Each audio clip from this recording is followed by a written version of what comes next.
ఇందులో ఎమ్మెల్యే జగన్మోహన్ రెడ్డిపై కేంద్ర హోంమంత్రి తీవ్ర ఆగ్రహం వ్యక్తం చేసినట్టుగా తెలుస్తూ ఉంది. జగన్మోహన్ రెడ్డికి సీరియస్ వార్నింగ్ కూడా కేంద్రం నుంచి వచ్చినట్టుగా తెలుస్తూ ఉంది. అసలు జగన్మోహన్ రెడ్డికి కేంద్రం వార్నింగ్ ఇవ్వాల్సినటువంటి పరిస్థితి ఎందుకు వచ్చింది? జగన్మోహన్ రెడ్డిపై అమిత్ షా ఎందుకు అంతగా సీరియస్ అయ్యాడు? ఈ తప్పుడు వెధవ ఏం తప్పుడు పనిచేసి అందులో వాళ్ళతో బ్రోకరేజ్ చేసేటువంటి ప్రయత్నం చేశాడు, ఎందుకు అది విఫలమైంది అనేటువంటిది ఈ వీడియోలో వివరించబోయే ముందుగా ఇప్పటి వరకు మన ఛానల్ సబ్స్క్రైబ్ చేయని వాళ్ళు ఖచ్చితంగా సబ్స్క్రైబ్ చేయండి. ఇక విషయానికి వస్తే జగన్మోహన్ రెడ్డి గారు ఎంత నీచుడో మనందరికీ తెలుసు. తప్పుడు పనులు చేయకుండా ఉండడు. తప్పుడు పనులు చేయటం, దాన్ని ఇతరుల మీద రుద్దటం, లేకపోతే తన దగ్గర ఉన్నటువంటి డబ్బుతో వాళ్ళందరినీ కొనేటువంటి ప్రయత్నం చేస్తాడనేది మనందరికీ తెలుసు. అయితే ఇప్పుడు ఏకంగా ఈ దౌర్భాగ్యుడు ఇవాళ కేంద్రంలో ఉన్నటువంటి అధికారంలో మూడోసారి అధికారంలోకి వచ్చినటువంటి భారతీయ జనతా పార్టీ నరేంద్ర మోడీ ప్రభుత్వాన్ని కూడా వీడు తక్కువ అంచనా వేసేశాడు. వీడి డబ్బుకి ఇప్పుడు కూడా లొంగుతారనేటువంటి దౌర్భాగ్యపు ఆలోచనలు చేశాడు. ఇవాళ కేంద్రంలో ఉన్నటువంటి ఎన్డీఏ ప్రభుత్వంలో ముఖ్యమైనటువంటి భాగస్వామిగా ఉన్న తెలుగుదేశం పార్టీ. ఇటువంటి పరిస్థితుల్లో కేంద్రంలో ఉన్నటువంటి అధికారంలో ఉన్నటువంటి అమిత్ షా గారు కానివ్వండి, మోడీ గారు కానివ్వండి, ఎట్టి పరిస్థితుల్లో తెలుగుదేశం పార్టీతో వివాదాలు తెచ్చుకునేటువంటి ప్రయత్నం చేయరు. అయినా ఈ సిగ్గుమాలినోడు జగన్మోహన్ రెడ్డి గారికి అటువంటి సిగ్గు ఎగ్గు ఏముండవుగా వీడు ఎన్నిసార్లు చీకొట్టినా, గతంలో వీడి పరిపాలనలో ఎన్నోసార్లు కోర్టులు చీకొట్టినప్పటికీ సిగ్గు లేకుండా వీడి ప్రయత్నాలు చేస్తానే ఉంటాడనేది మనందరికీ తెలుసు. అయితే ఇప్పుడు ఈ దౌర్భాగ్యుడు ఏకంగా కేంద్ర హోంమంత్రి అమిత్ షా ద్వారా ఒక తప్పుడు పని చేద్దామనేటువంటి ప్రయత్నం చేయడంతో ఆయన చీకొట్టి, నువ్వు ఇటువంటి చిల్లర వ్యవహారాలు ఇంకోసారి తీసుకొచ్చావంటే నేనే సిబిఐ వాళ్ళకి, ఈడీ వాళ్ళకి చెప్పి నువ్వు అడిగిన దానికి పూర్తి స్థాయిలో రివర్సలా జరిగేటువంటి ప్రయత్నం చేయమని చెప్పి నేను ఆదేశాలు జారీ చేసేటువంటి ప్రయత్నం చేస్తాను. ఇటువంటి తప్పుడు ఆలోచనలు మానుకోమని చెప్పినట్టుగా తెలుస్తుంది. అసలు ఇంతకీ జగన్మోహన్ రెడ్డి గారు ఆయన అడిగినటువంటి ఫేవర్ ఏంటయ్యా అంటే, దీని మీద ఏదో ఒక రకంగా నెయ్యి కల్తీ విషయంలో, లడ్డూ విషయంలో సిబిఐ ఎంక్వైరీ వేయండి, వాళ్ళు ఏమీ లేదని చెప్పి వాళ్ళతో ఒక రిపోర్ట్ ఇప్పించండి అన్న విధంగా జగన్మోహన్ రెడ్డి గారు తన బ్రోకర్ అయినటువంటి విజయసాయి రెడ్డి ద్వారా అమిత్ షా అపాయింట్మెంట్ కోరి అమిత్ షాని ఈ విషయంలో కావాలంటే 2-3 వేల కోట్ల రూపాయలు కూడా డబ్బు ఇవ్వడానికి సిద్ధంగా ఉన్నానని చెప్పి అమిత్ షాకి ఆఫర్ చేయడంతో ఒరే సిగ్గుమాలినోడా, ఇవాళ తెలుగుదేశం పార్టీ మీద ఆధారపడి కేంద్రంలో ఎన్డీఏ నడుస్తున్నటువంటి నేపథ్యంలో, దాంతోపాటు వచ్చే ఎన్నికల్లో 2029 పార్లమెంటు ఎన్నికల్లో మరింత భారతీయ జనతా పార్టీ సీట్లు తగ్గేటువంటి పరిస్థితి ఉందని, ఉన్న మిత్రులతో పాటు కొత్త వాళ్ళని తెచ్చుకోవాలనేటువంటి ప్రయత్నం చేస్తూ ఉంటే, మా మీద ఆల్రెడీ ఉన్నటువంటి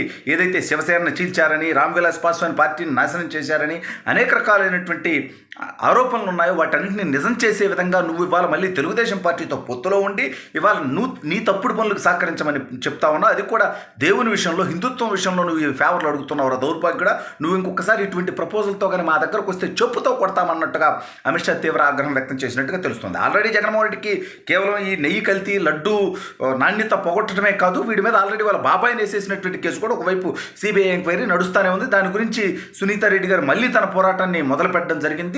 రాష్ట్రంలో ఉన్నటువంటి ముఖ్యమంత్రి చంద్రబాబు నాయుడు గారిని, రాష్ట్ర హోంమంత్రి అనిత గారిని కూడా ఆల్రెడీ కలవడం జరిగింది. త్వరలోనే ఆవిడ ఢిల్లీ చేరుకుని కేంద్ర హోంమంత్రి, ప్రధానమంత్రి, అవసరమైతే సిబిఐ అధికారులను కలిసి ఆ కేసు విచారణ త్వరితగతిన పూర్తి చేయమంటే అవినాష్ రెడ్డి లోపలికి వెళ్ళిన తర్వాత భారతిరెడ్డి, జగన్ రెడ్డి వెళ్ళేటువంటి పరిస్థితి ఉంటుంది. ఇవి కాకుండా ఆల్రెడీ జగన్ మీద ఉన్నటువంటి కేసుల్లో 32 కేసులు, 11 సిబిఐ, 8 ఈడీ ఛార్జ్షీట్లు జరుగున్నాయి ఆల్రెడీ. ఈ కేసులకు సంబంధించినటువంటి విచారణ కూడా రోజువారీ విచారణ జరగాలి, ఈ కేసుల విచారణ త్వరితగతిన పూర్తి చేయాలి అంటూ సుప్రీంకోర్టు, సిబిఐ కోర్టుకి ఆల్రెడీ ఆదేశాలు జారీ చేసింది. అంటే జగన్మోహన్ రెడ్డి మీద ఉన్నటువంటి కేసులు దాదాపు 10 సంవత్సరాలకు పైగా కాలం గడిచిపోయింది. ఇలాగే గడిచిపోతే న్యాయ వ్యవస్థ మీద ప్రజలకి, ప్రజాస్వామ్యంలో ఉన్నటువంటి ప్రజాస్వామ్యవాదులకి నమ్మకం సన్నగిల్లేటువంటి అవకాశం ఉంటుంది. కాబట్టి జగన్మోహన్ రెడ్డి మీద ఉన్నటువంటి కేసులన్నీ కూడా విచారణ త్వరితగతిన పూర్తి చేసి వాటికి సంబంధించినటువంటి రిపోర్టులు సుప్రీంకోర్టు త్వరగా పూర్తి చేయమని చెప్పింది. కాబట్టి ఇప్పుడు సిబిఐ వాళ్ళు ఆ కేసులు, ఈడీ వాళ్ళు కూడా ఆ కేసుల్లో త్వరితగతిన విచారణ పూర్తి చేసేటువంటి ప్రయత్నంలో ఉంటారు.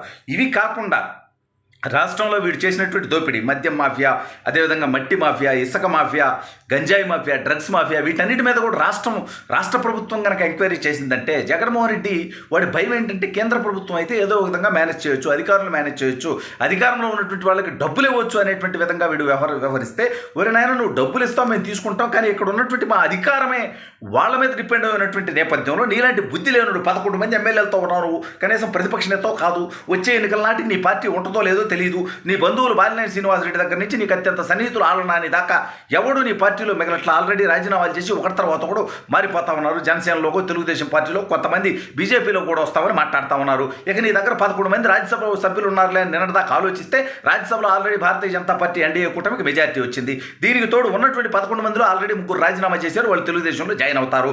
ఈ ఉన్న 8 మందిలో ఎంతమంది నీ పార్టీలో ఉంటారో తెలియదు, వాళ్ళలో ఎంతమంది రాజీనామా చేసి మళ్ళీ తెలుగుదేశం పార్టీలో జాయిన్ అవుతారో తెలియదు. ఇవన్నీ జరుగుతున్నటువంటి నేపథ్యంలో రాజ్యసభలో కానీ, లోక్సభలో కానీ, అసలు రాజకీయంగా కానీ నీతో అవసరమే లేనటువంటి నేపథ్యంలో ఆల్రెడీ ప్రభుత్వం పూర్తిగా తెలుగుదేశం పార్టీ, జనసేన మీద ఆధారపడి కేంద్ర ప్రభుత్వం నడుస్తున్నటువంటి నేపథ్యంలో నువ్వు ఈ రకంగా మా మధ్య పుల్లలు పెట్టి నీకు కనీసం అపాయింట్మెంట్ ఇచ్చినా కూడా, గతంలో జగన్మోహన్ రెడ్డి గారు ఈ రాష్ట్రంలో ఏదో ఒక మర్డర్ జరిగిందని, ఆగురోడీల మధ్య మర్డర్ జరిగిందని, జిలాని మర్డర్ జరిగిందని వినుకొండలో వాళ్ళ పార్టీ వాళ్ళు నరుక్కుంటే దాని మీద ఢిల్లీకి పోయి ప్రజాస్వామ్యాన్ని రక్షించాలి, రాష్ట్రంలో రాష్ట్రపతి పరిపాలన విధించాలి అని చెప్పి కేంద్రంలో ఉన్నటువంటి అమిత్ షా గారిని, నరేంద్ర మోడీ గారిని, రాష్ట్రపతి గారిని అపాయింట్మెంట్లు అడిగితే కనీసం వాళ్ళు ఈ దౌర్భాగ్యుడికి అపాయింట్మెంట్ కూడా ఇవ్వలేదు.